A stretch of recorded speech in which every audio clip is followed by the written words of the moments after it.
No nii, head sõbrad, käes on 6. novembri hommik ja minu kõrval seisab siin Piet Toidupangast, kes on suuresti selle Toidupanga ellukutsuja ja eestvedaja.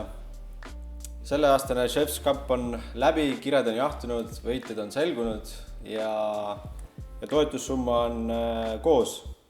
On väärikas summa ja see on hea täpp sellele iile, mis kogunes siis suure lapsed söönuks gala vältel kokku, nii et ennekõike veel kord tänud osalenud restoranidele, ka neile restoranidele, kes andsid oma kinkekaardid loosirattasse, milles siis see heategevusraha tekkis ja loomulikult kõik, kes oma 5-eurose panuse loosirattasse panid.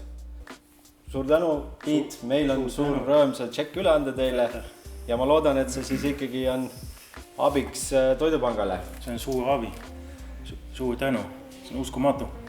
Aga raha siin maailmas on oluline, Piet, aga kas on veel midagi, kuidas inimesed saaksid Toidupangal abiks olla ja aidata seda organisatsiooni veel edasi?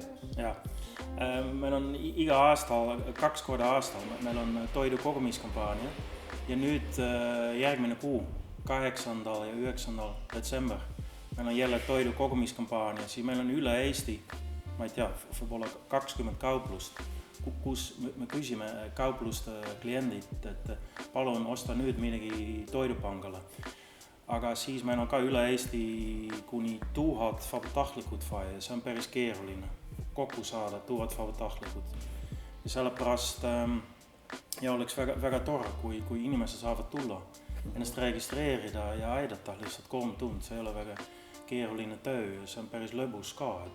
8. ja 9. detsember. Ja kui mul tekib soov, kas teil on kodulehel mingi vorm või kuidas ma saan ennast kirja panna sinna?